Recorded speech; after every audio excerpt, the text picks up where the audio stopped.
여러분, 성탄절은 뜻깊은 절기입니다. 인류의 역사에 독특한 사건, 또 어쩌면 최대 사건이겠죠. 근데 이 예수님의 탄생의 이 사건은 사실 신비로운 일입니다. 신비로 덮여져 있어요. 이게 뭐냐면 하나님이 인간이 되셨다. 이거 이해할 수 없는 일입니다.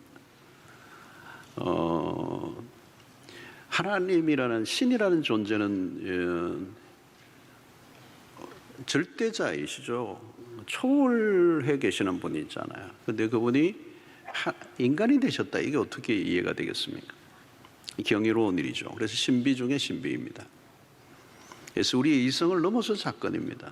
절대자가 우리에게로 다가오셨다. 그냥 다가오신 게 아니고 아주 가까이 다가오신 사건입니다. 가끔 대통령이 청와대로 어린이날 아이들을 불러서 이렇게 만나는 행사들이 있잖아요. 아이들이 얼마나 좋겠어. 대통령을 만났으니까 청와대에 들어가 보니까 막 맛있는 걸 먹고. 근데 그날로 끝이에요. 그 다음 날은 못 가요. 만날 수 없어요, 대통령을. 미국의 거부죠. 일론 머스크, 테슬라의 CEO. 홈리스를 만나는 일, 가능한 일입니다.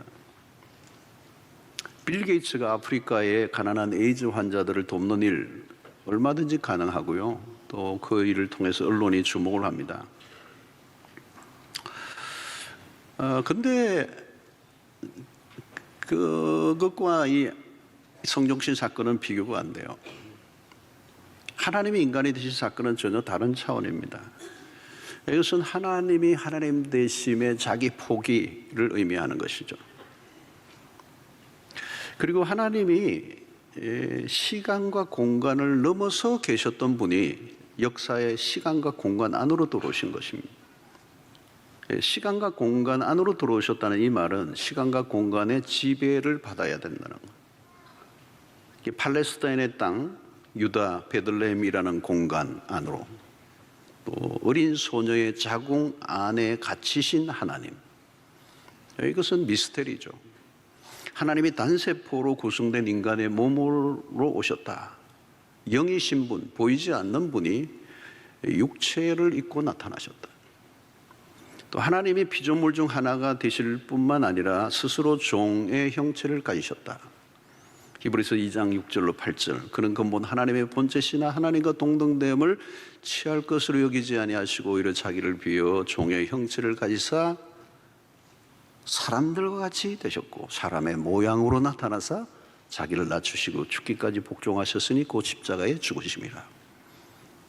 오묘한 일입니다. 그래서 본문을 통해 천사 가브리엘이 마리아에게 놀라운 소식을 전해주는데 그 전해주는 소식은 마리아의 몸에서 아기 예수가 태어날 것이다 하는 것입니다. 31절에 보라 내가 잉태하여 아들을 낳으리니 그 이름을 예수하라. 아직 정혼하고 결혼도 하지 않은 어린 소녀에게 너가 잉태하게 될 것이다. 아들을 낳게 될 것이다. 이름도 정해놓았다. 자, 이것은 그리스도가 이 땅에 하나님의 아들이 오신다는 건 굿뉴스죠. 그런데 소녀 마리아에게는 충격적인 소식이죠. 경악할 만한 일이죠. 자, 마리아의 반응이 34절에 나옵니다. 마리아가 천사에게 말하되 나는 남자를 알지 못하니 어찌 이 일이 있으리까? 나는 남자를 알지 못합니다. 천사로부터 들은 메시지는 매우 당황스럽게 한 것입니다. 자신과 상관없이 자신의 몸에 아이가 잉태되었다. 이거 누가 받아들이겠습니까? 맞아 죽을 일이고 그 사이가 용납하지 못하는 일이요. 무엇보다도 이것은 비과학적이고 상식적이지 않는 얘기예요. 이걸 누가 믿을 수 있을 것인가? 자, 그런데 이런 우리가 사도신경을 매주 고백할 때마다 이는 성령으로 잉태하사 동정저 마리아에게 나시고 라고 하는 이 사도신경으로 신앙의 고백을 하면서 우리 예배를 시작합니다. 믿어지지 않는 얘기죠. 그런데 우리는 이것을 믿사오니. 여러분, 신앙은 상식을 무시하지 않아요. 그러나 상식을 넘어서는 것입니다. 교회를 다니면서도 끊임없이 상식의 수준에만 머물러 있는 사람은 하나님을 만날 수가 없습니다. 동정녀 탄생은 비과학적인가? 아니에요. 비과학적인 게 아니라 초과학적인 것입니다. 신앙은 과학을 초월합니다. 우리의 사고와 경험만으로는 하나님에게 도달할 수가 없습니다. 우리는 오늘날 인간의 지능을 우상화하는 시대, 챗GPT 시대를 살고 있습니다. 그러나 우리의 인간의 지능이 하나님이 될 수는 없습니다. 하나님만이 하나님이십니다. 우리에게 필요한 것은 하나님에 대한 신뢰입니다. 그래서 성탄절에 들려오는 이 동정녀 탄생의 내용은 모두가 하나같이 놀랄 일이요, 그리고 이 스토리의 모든 탄생의 과정은 우리가 받아들이기 어려운 주제들이고 우리의 경험의 바깥의 세계들에서 일어나는 일이기 때문에 우리에게 요구되는 것이 하나 있다면 그것은 믿음이라고 하는 것입니다. 하나님이 인간이 되신 사건은 우리가 죽었다가 깨어나도 이해할 수 없는 일이에요. 그러므로 우리는 둘 중 하나, 너무도 엄청난 일이기 때문에 믿음으로 그것을 바라보며 놀라워하든지 아니면 말도 안 된다고 고개를 돌려버리든지 둘 중 하나예요. 그러므로 성탄절은 어떤 날입니까? 도무지 이루어질 수 없을 것 같은 일이 이루어진 것에 대한 경탄, 하늘과 땅이 겹쳐지는 날, 순간과 영원히 만나는 사건, 보이지 않는 하나님이 드러나신 사건. 하나님은 너무도 크신 분이기에 우리가 볼 수 있도록 축소되신 것이죠. 우리가 경험할 수 없는 분을 우리의 경험의 세계 안으로 들어오게 하셨어요. 그리고 그분은 가끔 무당이 신접하는 그런 수준의 경험이 아니라 우리의 일상 가운데 항상 만날 수 있는 존재로 우리 곁에 다가오신 것입니다. 우리는 여기에서 하나님의 사랑과 하나님의 지혜와 하나님의 능력을 보게 됩니다. 믿음의 눈이 열리면 성탄절은 그 어느 때보다도 감동과 기쁨이 넘치는 절기가 될 수가 있습니다. 하나님의 계시에 대해서 우리의 눈이 열리면 이 성육신 사건이야말로 이 성탄절의 핵심적인 진리요, 우리로 하여금 예배를 불러일으키고도 남는 그런 사건이 될 줄로 믿습니다. 자, 천사 가브리엘은 마리아에게 메시지를 전해요. 28절에 보니까 그에게 들어가 이르되 은혜를 받은 자여 평안할지어다, 주께서 너와 함께 하시도다. 30절에 천사가 이르되 마리아여 무수하지 말라, 내가 하나님께 은혜를 입었느니라. 여기 은혜라는 단어가 붙어 있어요. 그러면서 마리아여 무수하지 마, 평안할지어다, 너가 은혜를 입었느니라, 은혜를 받은 자여. 여러분, 무엇이 은혜입니까? 마리아는 지금 받아들이기 어려운 거죠. 충격적인 얘기입니다. 이해를 넘어선 일이 주어진 것입니다. 여러분, 무엇이 은혜죠? 이 은혜는 바로 하나님의 선택받음, 하나님의 거대한 구원 사역에 마리아가 지목을 받았다는 거예요. 하나님이 나를 부르셨다는 게 은혜입니다. 모세가 이스라엘의 구원을 위해 지목을 받은 게 은혜요, 바울이 부름을 받은 게 은혜요, 구약의 한나를 사용하셔서 사무엘을 탄생하셔서 그를 사용하신 게 은혜요. 하나님은 지금도 누군가를 선택하심으로 하나님의 역사를 이루어 가시는데 하나님께서 지금 마리아가 필요한 거죠. 동정녀의 몸이 필요해. 누군가의 몸을 빌어 태어나셔야 했다는 거예요. 성령으로 잉태함을 받을 몸이 필요해요. 몸이.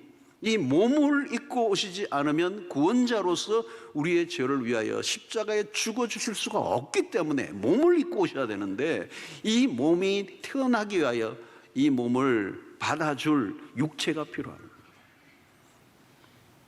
마리아가 부름을 받은 것은 이 특별한 선택이에요. 이게 은혜라는 거예요.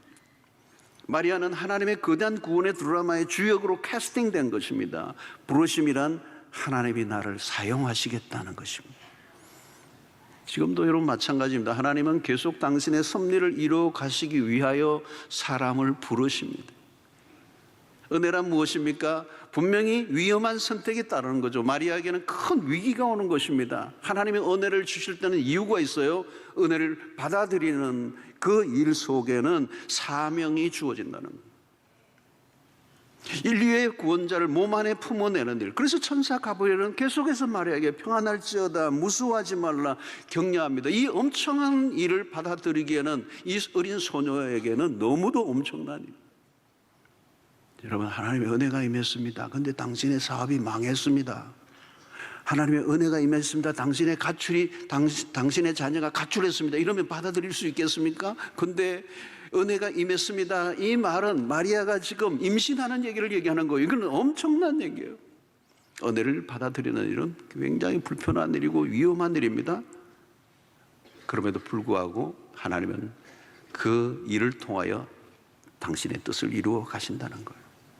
자, 천사의 메시지에 대한 마리아의 반응은 무엇입니까? 29절에 보니까 처녀가 그 말을 듣고 놀라 이런 인사가 어찌함인가 생각하며, 여기 생각하며라는 단어가 매우 중요합니다. 누가복음 2장 19절에는 마리아는 이 모든 말을 마음에 새기어 생각하니라 그랬어요. 여기 생각하다는 이 말은 그냥 생각한다 정도가 아니라 숙고한다. 다르게 표현하면 깊이 생각한다는 뜻이 있습니다. 이런 마리아는 어린 소녀예요. 그런데 지금 천사가 들려주는 하나님의 말씀을 마음에 새기어 들어요. 새기어 깊이 생각했다는 것. 아주 인상적인 대목입니다. 어떻게 이런 어린 소녀가 이런 태도를 가지고 있었을까? 말씀을 받는 태도가 달라요. 여러분, 이런 모습은 흔한 게 아닙니다. 그런 경청을 합니다. 가볍게 듣지 않았습니다. 마음으로 깊이 받아들었죠. 여러분, 오늘 우리 시대를 가벼운 시대, 대화를 해도 그냥 가벼워요. 우리가 그냥. 그러니까 오늘 현대인의 약점 중에 하나가 피상성, 진지함이 없어. 너무 표피적이에요. 그리고 그냥 스쳐 지나가는 이야기들. TV를 틀어보세요. 그냥 정말 참을 수 없을 정도로 가벼운 이야기들, 무의미한 얘기로 가득 차 있어요. 여러분, 세상에 떠도는 수 없는 정보들 다 스쳐 지나가도 돼요. 그러나 진리에 대한 태도는 달라요. 그런데 문제는 오늘날 진리에까지도 가볍게 대하는 태도. 그래서 강단도 너무 희화화되어 있는, 웃기고 재미있고 자극적인 이야기들로 강단이 변질되어 있는 것. 마리아가 마음에 새기어 생각했다는 말은 묵상했다는 뜻입니다. 하나님의 말씀을 귀로 들은 것이 아니라 가슴에 담았다는 거예요. 말씀을 품었다는 겁니다. 예수를 그녀가 잉태하기 전에 말씀을 먼저 잉태한 거예요. 그녀의 가슴에 깊이 하나님의 말씀이 박혔습니다. 여러분, 하나님의 말씀이 임하는 일은 너무도 중요합니다. 하나님은 우리에게 말씀하시는 분이고, 우리가 그 주어지는 말씀을 가볍게 받지 않고 진지하게 받아들이는 거, 이게 너무도 중요합니다. 여러분, 밭도 여러 종류가 있죠. 옥토밭이 그런 거죠. 옥토, 하나님의 말씀을 깊이 받아들이는 거예요. 여러분, 자기의 것으로 꽉 차 있는 사람은 진리가 스며들어갈 수가 없어요. 그래서 우리는 그런 밭을 길가밭이라고 그래요. 돌짝밭이라고 그래요. 말씀을 전하면 튕겨 나오는.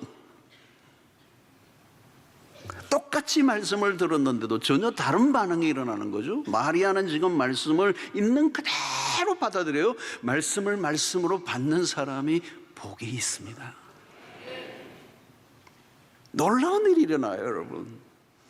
말씀에 대해서 아멘 하면 그 잉태된 말씀은 놀라운 것이죠. 그 품은 말씀은 그냥 말씀이 아니요, 죽은 문자가 아니고 철학이나 사상이 아니고 세상적인 이론이 아니고 하나님의 말씀은 능력의 말씀, 창조의 말씀.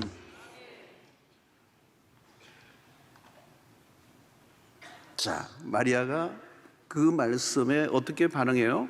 38절에 보니까 그 말씀을 깊이 마음에 새기고 생각했는데 38절 두 번째 반응은 마리아가 이르되 주의 여종이오니 그 말씀대로 내게 이루어지이다 하며 천사가 떠나가니라. 마리아는 자신을 어떻게 부르고 있습니까? 주의 여종이오니, 자신을 낮추고 있습니다. 하나님의 말씀에 대한 마땅한 태도예요. 주의 여종이오니 말씀대로 내게 이루어지이다. 놀라운 신앙의 고백입니다. 주의 여종이라는 말은 겸손해요. 말씀대로 내게 이루어지되, 이 말은 순종입니다. 겸손과 순종으로 갖춰져 있어요. 마리아는 자신의 모든 걸 내어놓습니다. 말씀이 자신 안에 이루어지기를 바랍니다. 진정한 경청이 순종으로 이어지고 있는 모습을 보여주고 있습니다. 말씀을 잉태하면 반드시 그 말씀은 생명으로 출산하게 된다는 거예요. 사랑하는 성도 여러분, 이 마리아는 순종의 모델입니다. 첫 번째 여인 하와는 불순종의 여인이었어요. 마리아는 자신이 아들을 낳는다는 말을 도무지 믿을 수 없었죠. 아니, 이미 아기는 결혼도 하지 않았는데 아이의 이름까지 정해놓고 그 아이가 태어날 거라는 거. 초유의 일이에요. 주변에서 일어난 일을 생각만 해도 끔찍해요. 그걸 누가 믿어요? 그래서 사람들이 그런 소문을 퍼뜨리면 그것을 어떻게 견뎌낼 거예요? 여러분, 그리고 그 당시의 문화는 돌로 쳐 죽여도 괜찮은 그런 문화 속에 생명의 위협을 받고, 그녀뿐만 아니라 그녀의 정원한 요셉뿐만 아니라 양가와 모든 사람들이 감내해야 될 일들이 얼마나 엄청난 거예요. 그런데 마리아의 놀라운 반응은 뭡니까? 말씀대로 내게 이루어지이다라는 거예요. 자신의 이성과 논리와 합리성과 경험과 문화적 환경, 그것보다 마리아는 하나님의 말씀을 믿었던 거죠. 무엇보다도 천사를 통해 전해준 하나님의 말씀을 선택했습니다. 말씀의 능력을 믿었습니다. 37절에 보면 대저 하나님의 모든 말씀은 능하지 못하심이 없느니라 그랬어요. 마리아의 하나님의 말씀에 대한 마리아의 믿음, 마리아는 말씀의 능력을 믿고 그 말씀이 이루어지기를 고백합니다. 그녀는 놀라운 비밀을 알고 있습니다. 이런 믿음의 핵심, 그 핵심은 하나님의 말씀에 근거합니다. 하나님의 말씀을 어떻게 받아들이는가, 그 말씀이 그대로 이루어짐을 믿는 사람들, 말씀과 하나님을 분리시키지 않고 하나님의 말씀은 그냥 말이 아니라 그 말 안에 창조의 능력이 있고 그 말씀 안에 무한한 생명을 담고 있다는 것을 그녀는 지금 알고 있는 것입니다. 여러분, 창세기 1장 1절을 보면 태초에 하나님이 천지를 창조하시니라. 와, 여러분 성경을 탁 펴고 1장 1절부터 이거 엄청난 얘기가 시작합니다. 태초에 하나님의 천지를 창조하신 결론을 얘기하는 거죠. 하나님이 세상을 어떻게 창조하셨죠? 만물이 하나님의 말씀으로 창조되었다는 거죠. 1장 3절에 보니까 하나님이 이르시되 빛이 있으라 하시니 빛이 있었고, 하나님의 말씀이 하시면 그것이 그냥 생겨난 겁니다. 하나님의 말씀에 의해 모든 게 결정이 된다는 거예요. 오늘 또 하나님의 말씀으로 세상을 창조하셨고 말씀으로 온 우주 만물을 운행하고 계시고 모든 세상의 질서와 모든 것들은 하나님의 통치 가운데 있는 거예요. 그래서 여러분 욥기서에 보면 이 바닷물과 육지의 경계를 만드시고 경계를 지으신 분이 하나님이시래요. 여러분 해운대 바다가 아무리 쳐도 여기까지 안 와요. 하나님이 그냥 경계를 정해 놓으셨다는 게, 그러니까 파도가 치고 그 앞에서 왔다 갔다 하는 게 하나님이 그렇게 놓해 놓으셨다는 거예요. 여러분, 하나님의 말씀이 임하시면 그것이 현실이 되는 겁니다. 신앙의 묘미는 말씀을 현실 속에서 구체적으로 경험하는 것. 마리아는 말씀에 대한 믿음을 갖고 있습니다. 이게 얼마나 놀라운 일인지. 세월이 한참 흘렀어요. 요한복음 2장으로 가면 예수님이 제자들과 함께, 그리고 예수님의 어머니가 함께 가나라고 하는 혼인집에 초대를 받고 간 사건이 있습니다. 그런데 놀라운 것은 그 집안에 잔치가 열려지다가 포도주가 떨어진 거예요. 팔레스타인의 문화 속에서 이 포도주야말로 잔치의 핵심인데, 이게 없으면 파장인데 포도주가 떨어졌다. 그 위기의 상황에서 예수의 어머니 마리아가 하인에게 지시를 내리는 게 눈에 띄는 거예요. 요한복음 2장 5절에 보니까 그의 어머니가, 이 마리아가 하인들에게 이르되 너에게 무슨 말씀을 하시는지, 예수가 너에게 무슨 말씀을 하시는지 그대로 알아. 마리아에게 무슨 믿음이 있는 거예요? 말씀에 순종하면 그 말씀이 현실이 된다는 거예요. 하인들이 예수께서 하신 말씀 그대로 합니다. 종들에게 돌 항아리에 물을 아구까지 채우라. 그리고 체온이 연회장에 갖다 주라 하였더니 물이 포도주 되었다는 거예요. 말씀이 그대로 이루어졌다는 거예요. 마리아만이 알고 있는 게 있었던 거죠. 주의 말씀이 내게 이루어지다라고 하는 거예요. 천사가 들려준 아기를 잉태할 것이라는 소식은 이해할 수가 없습니다. 소녀가 받아들이기에 담아내기에는 너무도 거대한 말씀이, 그러나 그녀는 하나님의 말씀을 믿었다는 것입니다. 그 소식은, 그 말씀은 하늘로부터 온 말씀이요, 신적 계시요, 하늘의 음성이라는 거예요. 거부할 수 없는 하늘의 메시지 앞에 마리아는 말씀대로 이루어지다. 그것이 믿음이고 순종인 것입니다. 사랑하는 성도 여러분, 처녀가 아이를 낳는 거, 인간의 지식으로는 이해할 수 없지만 하나님에게는 불가능이 없으십니다. 말씀이 이루어지다. 그 말씀이 결국은 어떻게 이루어지죠? 요한복음 1장 14절에 보니까 말씀이 육신이 되어 우리 가운데 거하시며 우리가 그의 영광을 보니 아버지의 독생자의 영광이요 은혜와 진리가 충만하더라. 말씀이 육신이 되어 우리 가운데 거하시며, 충격적인 말씀이죠. 쉽게 이해하기 어려운 말씀입니다. 말씀이 육신이 되어, 그 말씀하셨던 그 로고스가 마침내 우리의 눈에 드러난 육체로 오신 그분이 이제 이 땅에 오실 뿐만 아니라 우리 가운데 텐트를 치고 거하시기를 시작했다는 거예요. 하나님과 우리의 사이에 간격이 없어져 버렸다는 거예요. 예수가 역사적 실존 인물로 나타났다는 거예요. 사람의 모양으로 나타나셨다니. 처음에는 그냥 말씀을 마리아가 마음에 새겼어요. 그 말씀이 이루어지기를 바랬어요. 근데 그 말씀이 구체적으로 이루어졌어요. 구약의 선지자들이 그토록 예언했던 주인공, 성령으로 잉태되사 죄 없으신 예수께서 죄인들을 위해 희생의 제물로 죽으시기 위하여 우리 가운데 찾아오신 것입니다. 그러므로 지금 우리는 말씀이 육신이 되신 그리스도를 모시고 사는 것입니다. 말씀은 철학이나 사변이 아닙니다. 말씀과 하나님은 서로 깊이 엮여져 있습니다. 분리할 수 없습니다. 그 말씀이 구체적으로 우리에게 임하신 사건이 성탄절입니다.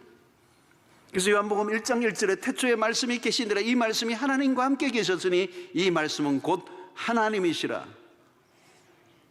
엄청난 얘기가 요한복음 앞부분 1장에 증거되고 있는 것입니다. 성도 여러분, 마리아를 통해 기독교 신앙의 핵심을 알려주고 있습니다. 오늘 현대인들이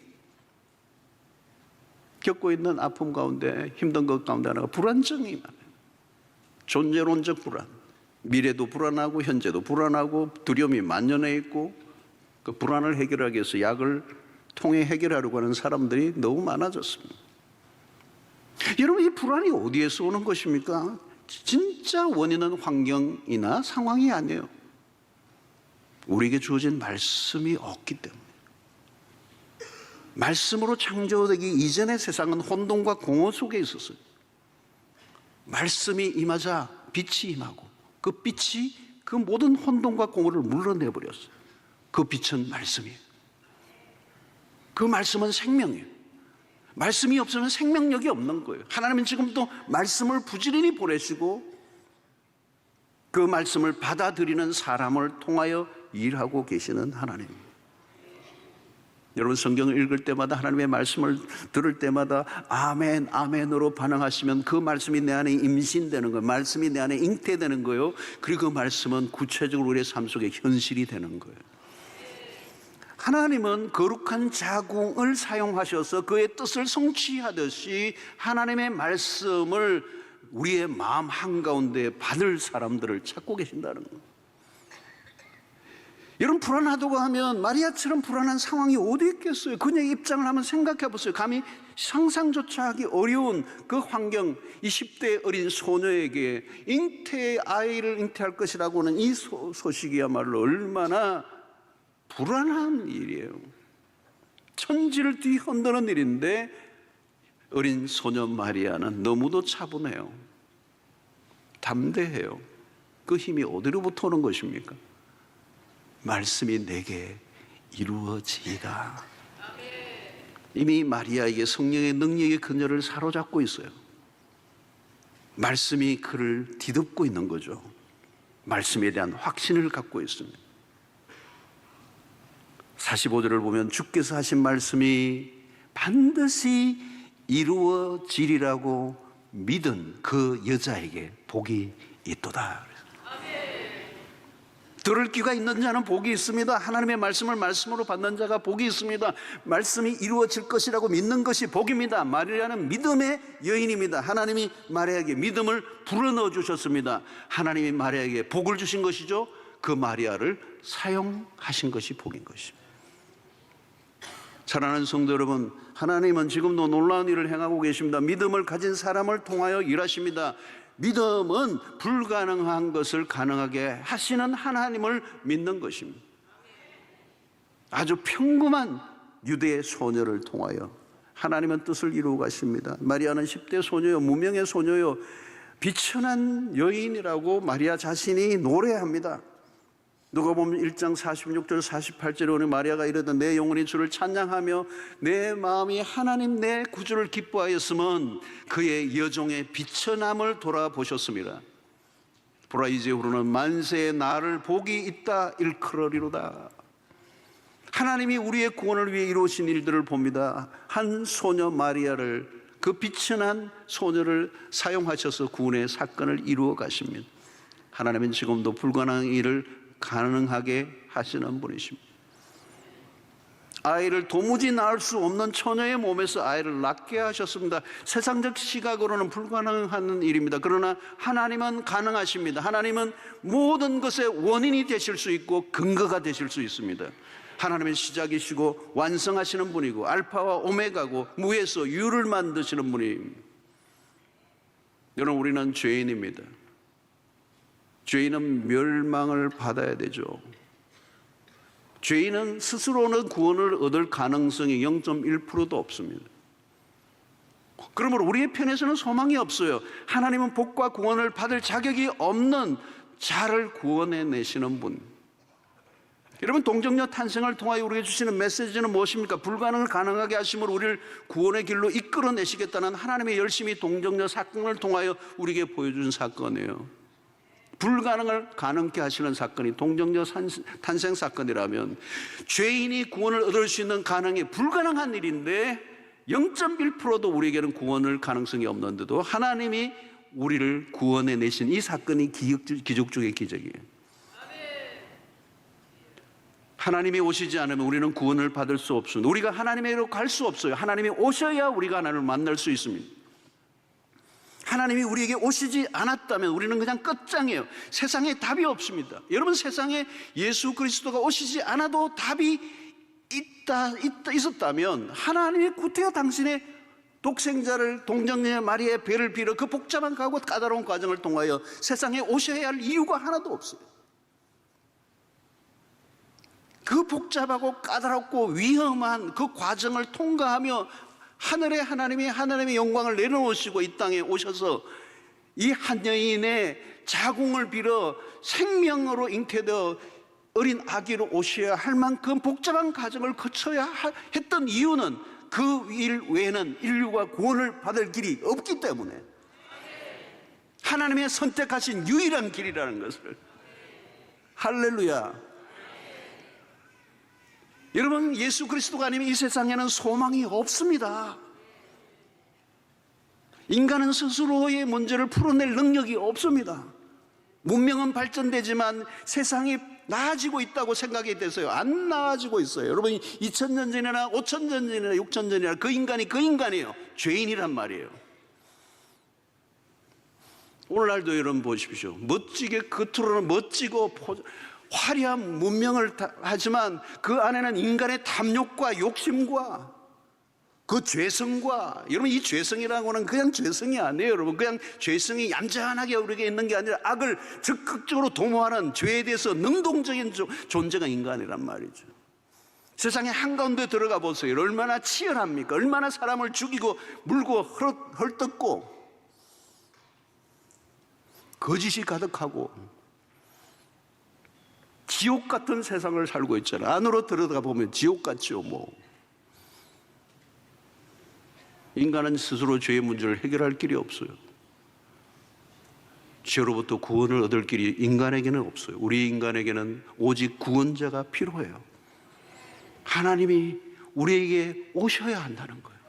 하나님이 풀어주셔야 우리가 자유를 누릴 수 있다는 거예요. 구원은 오직 하나님으로부터 온다는 거죠. 그렇기 때문에 하나님은 동정녀의 몸을 사용하신 거예요. 죄 없는 인간의 죄를 위하여 대속의 죽음을 죽어야 되는데 죄인으로는 죄인을 구원할 수 없기 때문에 죄 없으신 하나님의 아들로 동정녀 마리아 탄생의 길 외에는 우리의 죄를 해결할 수 있는 길이 없기에 하나님은 그 일을 선택하신 거예요.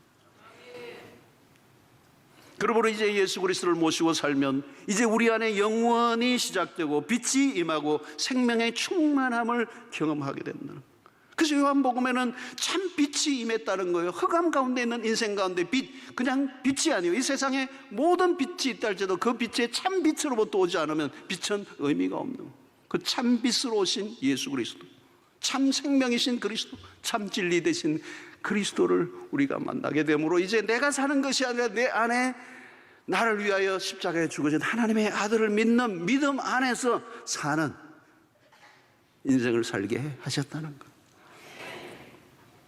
예수가 자기 땅에 오셨지만 자기 백성이 영접하지 않았다. 배척했다. 너무도 존귀하시고 너무도 아름다우신 그분이 이 세상에서 거절을 받고 배척을 받는, 오늘도 온 인류가 그리스도에게로 돌아와야 함에도 불구하고 수없는 인류의 눈이 가려져 그리스도를 배척하는 이 시대를 살고 있습니다. 사랑하는 성도 여러분, 우리를 찾아오신 하나님의 아들 예수 그리스도를 만나는 성탄이 되시기를 축원합니다. 우리의 마음 깊숙이 찾아오시는 거예요. 이 성육신 사건은 여러분 대통령이 1년에 한 번 아이들을 만나주는 그런 만남이 아니에요. 여러분 매일 매순간 아니 우리 안에 거하시는 분이 있어요. 이제 우리와 그 하나님의 관계를 더 이상 분리할 수 없을 정도로 나는 그가 내 안에 내가 그 안에 있으면이라고 하는 이 신비적인 합일로 우리를 인도하시는 하나님, 그분과 내가 뗄래야 뗄 수 없는 관계 안으로 우리를 불러주신 것이 바로 성탄의 의미예요. 말씀이 육신이 되어 우리 가운데 거하신 분이신, 가끔 외롭고 힘들면 하나님을 찾는 그런 하나님이 아니라 언제나 우리의 곁에서, 아니 우리와 함께 이제 임마누엘로 함께 하시는 그 주님을 만나는 은혜가 있게 되기를 축원합니다. 이 성탄절에 우리 해야 될 일은 뭘까요? 이 성육신 사건을 통해 하나님은 하나님이십니다. 하나님은 우리의 구원자이십니다. 이렇게 고백을 하셔야 돼요. 하나님은 구원을 이루어내시는 분이고 하나님의 우리를 향한 그 구원은 결코 실패하지 않고 이 동정녀 탄생을 통하여 하나님은 반드시 당신의 백성을 구원해 내시고야 마시는 그 열정을 우리에게 보여주신 거예요. 이 땅에 오신 예수에 대한 찬양과 경배를 높이 올려드리는, 그래서 기쁘다 구주 오셨네, 기쁘다 구주 오셨네. 그것보다 복음이 없습니다. 그것보다 더 큰 복음이 없어요. 기쁘다 구주 오셨네. 근데 어떤 분은 기쁘다 구주 오셨네 찬양하는데도 어두워. 기쁘다 무엇이 그렇게 어두운지 모르겠어요. 예수가 우리 안에 거하십니다. 이제 예수와 나는 분리될 수 없는 관계 안으로 우리를 불러주셨다는 거예요. 여러분, 이 성탄절에 성육신을 통해 구원을 이루어주신 하나님의 지혜와 능력에 감탄을 하시기를 바랍니다. 감탄, 어찌 어메이징, 어떻게 이런 방식으로 하나님이 아니면 이루어 놓을 수 없는 그 희하고 놀랍고 오묘한 섭리를 통하여 이루어내신 그 구원의 방식에 우리는 감사해요. 그런데 어떤 분은 여전히 어떻게 처녀가 아이를 낳아? 말도 안 돼. 나 그것 때문에 교회 가기 싫어. 그래서 사도신경을 외울 때도 그 부분은 건너 띄워버려. 안 믿어. 다른 걸 믿겠는데 그건 못 믿겠다는 거예요. 오늘 그것이 끝나게 되기를 바랍니다. 그 동정녀 탄생은 하나님의 사랑이에요. 하나님의 지혜예요. 하나님의 능력이에요. 내 이성으로 이해하려고 하면 일평생 상식의 수준에 머물러 하나님을 만날 수 없어요. 하나님은 지금 여기 우리와 함께 하십니다. 우리를 구원하시기 위해 찾아오신 분. 내가 너 안에 거하고 싶다. 나는 너와 함께 하고 싶다. 임마누엘. 이보다 더 초월자가 우리 가운데 따뜻한 모습으로 찾아오신 경우가 없어요. 구원자는 백마를 타고 하늘에서 천군천사를 등호하고 그냥 엄청난 굉음을 울리면서 우리에게 내가 너희들의 구원자다 그러면 다 기절하고 죽었을 거예요. 어린 아기로 오셨어요. 오늘도 여러분 유아 기도를 할 때 안 하면요, 여러분들이 전부 다 그래요. 아기를 보는 순간 무장해제돼요. 그게 거부감이 없어요. 하나님이 그렇게 어린 아기로 오셨어요. Anybody, 누구든지 환대하라고, 겁내지 말라고, 두려워하지 말라고. 우리의 마음을 겸손하게 낮추기만 한다면 오늘 그 주님을 깊이 만나게 될 것이고 그 주님과 함께 동행하며 사는 축복이 있게 되기를 바랍니다. 오늘 우리는 마리아처럼 말씀대로 주의 종입니다. 말씀대로 이루어지기를 바랍니다. 이 말씀은 창조입니다. 말씀을 들을 때마다 아멘으로 반응하시고 그 말씀이 내 안에 잉태되면 그 말씀은 현실이 될 줄로 믿습니다. 말씀의 능력을 믿고 그 말씀의 창조를 믿고 이 험한 세상 속에서도 말씀이 선포될 때 빛이 임하고 혼돈과 공허가 사라진 것처럼 여러분들의 삶 속에서도 하나님의 말씀이 깊이 다가올 때 아멘으로 받아 여러분들의 삶의 모든 두려움과 어둠과 불안이 물러가는 역사가 이 성탄에 임하게 되기를 주의 이름으로 축원합니다. 하나님, 오늘 또 우리에게 주신 말씀으로 인하 감사를 드립니다. 아기 예수로 오신 예수 그리스도, 한 어린 소녀의 몸을 빌어 창조자가 잉태되심으로 사람이 되사 우리를 위하여 십자가에 우리 죄를 대신하여 죽으심으로 우리를 구원해 내실 뿐만 아니라 저 하늘 넘어 계신 초월자로 계신 것이 아니라 그 초월자 되신 하나님이 우리 가운데 내재하시고 내주하심으로 우리와 함께 하기를 원하시는 그 하나님의 사랑을 오늘 또 우리가 믿음으로 받아들이게 하여 주시옵시고 그 하나님과 동행하며 사는 임마누엘의 복을 누리게 하여 주시옵소서. 이 성탄의 계절에 우리 하나님의 지혜와 능력에 경탄하고 찬송하며 기뻐 뛰며 춤을 추는 우리의 영혼에 모든 묶인 것이 풀려지는 하나님의 기쁜 사랑을 만나는 이 복된 소식, 이 소식을 내가 누릴 뿐만 아니라 이웃에게 전가하며 살아가는 축복을 누리게 하여 주시옵소서. 예수님의 이름으로 기도하옵나이다. 아멘.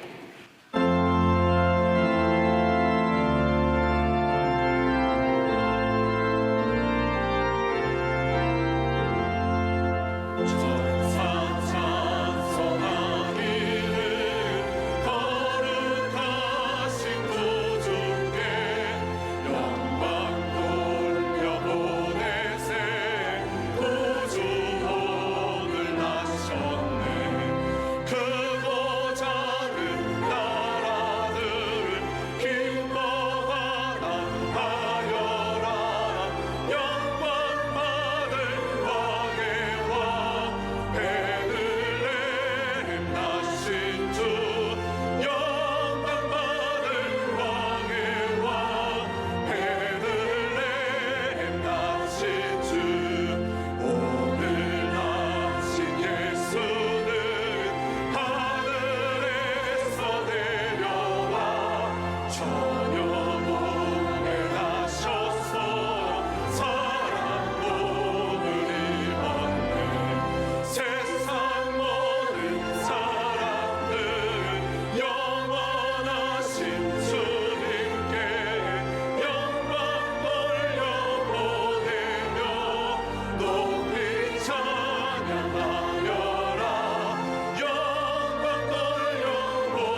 이제는 우리 주 예수 그리스도의 놀라우신 은혜와 하나님의 크신 사랑과 성령의 교통하심이 이제 동정녀 마리아의 그 몸을 빌어 이 땅에 오신 그리스도 하나님의 아들, 그 구원자로 인하여 우리에게 소망을 주신 하나님께 감사하고, 그 성육신 사건을 통하여 보여주신 하나님의 오묘한 그 섭리와 그 역사 속에 하나님의 사랑과 우리를 향한 긍휼하심이 얼마나 큰가를 다시 한번 깨달으며 감사와 감탄과 예배로 충만한 이 성탄 절기가 되기를 갈망하고 돌아가는 주의 백성들 머리 위에 지금부터 영원토록 함께 있을지어다.